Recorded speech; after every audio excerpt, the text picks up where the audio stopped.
Assalamualaikum dan salam sejahtera. Saya Najib Arif dan ini Niaga Awani. Bermula hari ini, kita akan bawakan special sikit untuk Niaga Awani. Selama 1 jam, kita akan bawakan perkembangan terkini, tempatan antarabangsa, pasaran dan juga laporan kewangan untuk anda fahami dan juga dalami sebelum membuat sebarang keputusan berkaitan pelaburan ataupun apa-apa keputusan ekonomi yang anda lakukan di peringkat individu, syarikat maupun ekonomi secara keseluruhannya. Kita mulakan jam ini dengan perkembangan ringgit untuk melihat ringgit mingguan.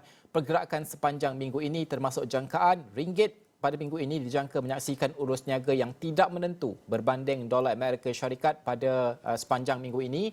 Ia seiring dengan prestasi mata wang negara pesat membangun lain dan juga malah ketidaktentuan urus niaga mata wang itu juga diunjur dipengaruhi oleh langkah monetary Reserve Persekutuan Amerika Syarikat yang lebih ketat selain dasar monetary di negara utama lain seperti China dan Jepun yang menumpukan dasar akomodatif bagi menghidupkan semula ekonomi masing-masing. Penganalisis menjangkakan dolar ringgit dijangka susut dalam dagangan sepanjang minggu ini. Ini kerana semua pihak akan menumpukan kepada mesyuarat jawatan kuasa dasar monetary Bank Negara Malaysia BNM pada 10 hingga 11 Mei untuk mendapatkan penilaian ekonomi terkini serta keputusan berkaitan kadar dasar semalaman atau OPR. Dan juga bagi asas mingguan, ringgit susut berbanding dolar pada 4.3650 pada Jumaat berbanding 4.3520 pada minggu sebelumnya. Ringgit bagaimanapun diniagakan bercampur-campur berbanding kelompok mata wang utama lain bagi asas perbandingan Jumaat hingga Jumaat.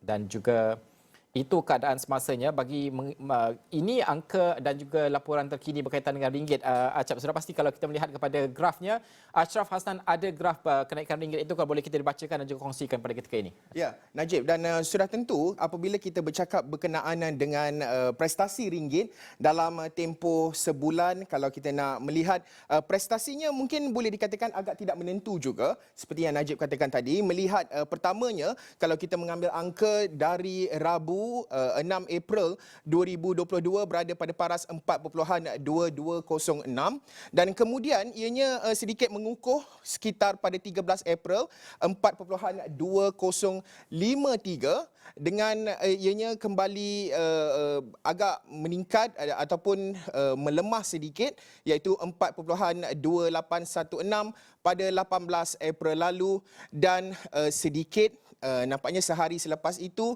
kembali mengukuh 4.2565 dan kemudian ianya terus menampakkan prestasi melemah ataupun peningkatan pada 4.3157 dan graf ini dilihat terus meningkat kepada 4.3819 dengan angka terkini kalau kita lihat pada Jumaat 6 Mei yang lalu iaitu pada paras 4.4903. Ini merupakan fakta dari angka di mana minimum yang kita rekodkan iaitu 4.2053 pada 13 April yang lalu, di mana dengan purata maksimumnya ataupun sekitar kadar maksimumnya adalah 4.3903 pada 6 Mei yang lalu.